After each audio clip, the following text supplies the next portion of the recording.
Arizona Republican Congressman Andy Biggs. He sits on the House Judiciary and Oversight Committees. Republicans seem to be on board with Congressman Issa, but some say the legislation he's proposing is not tough enough. What do you say, Congressman Biggs? Yeah, I think there's some other avenues we can do, but certainly the first thing Article 3, Section 1 of the Constitution does is it allows us to limit jurisdiction. And that's what we're doing here with Darrell's bill. He's right on the money on this. That's the first step.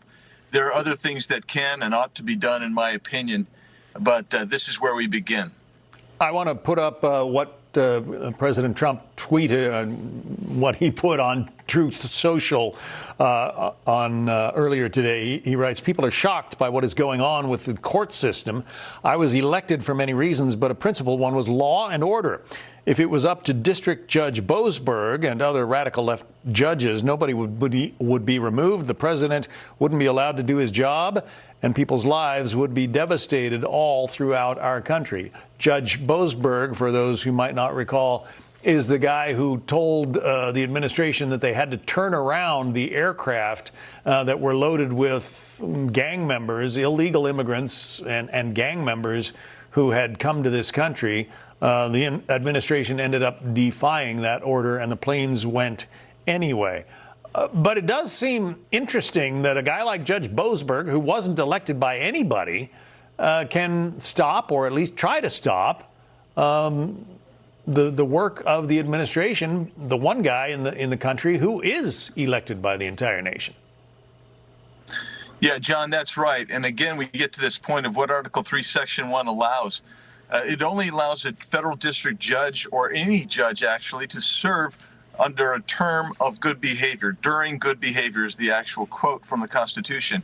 And when you're abusing your power here, trying to overrun what the president is doing lawfully under other statutory and constitutional provisions, then you are the one that is not acting in good behavior, and probably, in my opinion, you should be removed from office, which is why I've introduced, or will be introducing tomorrow, a bill dealing with this very topic that somebody like Judge Boasberg is going to have to respond to. It's not an impeachment, because an impeachment would require certain Article 2, Section 4 allegations, but Article 3, Section 1 says you only get to serve during a term of good behavior. And that's, I think he's exceeded that and demonstrated very clearly that he should be removed. It's not just Republicans who are concerned about some of these judges and their rulings.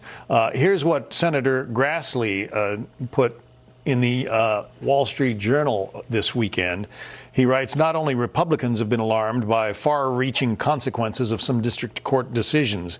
240 Democratic lawmakers, including Senators Chuck Schumer and Dick Durbin, in 2023 submitted a friend of the court brief warning of the perilous consequences resulting from a district judge's move to block the abortion pill mifepristone." I'm guessing, though, that you're not getting a lot of Democrat support on this particular issue, or are you? No, we're not. I mean, there's been a few that have come up with raised eyebrows on the floor of the House, but you're not going to see them vote with us, John, that's for sure. I'd be stunned if they do. They don't want us to limit the judges' power because, frankly, that's their last refuge right now. They want the judges to actually intervene and intercede, and they're trying to make a case for that, but there really is no case for this. Some of these judges have really long-standing political biases where they've actually manifested those not just in rulings, but in their lives and in the way they conduct themselves in their lives. And so they carry that bias over, which means that they're weaponizing the federal district court. And that is antithetical to jurisprudence in America. And so they in this case, for instance, the judge you and I have been talking about, I think he's exceeded all bounds and he needs to be removed. I don't think you're going to get Democrats that come along and say anything quite like that. We will continue to watch this very interesting and controversial situation. Congressman Andy Biggs, Republican of Arizona. Congressman, thanks. Thank you, John. Appreciate it.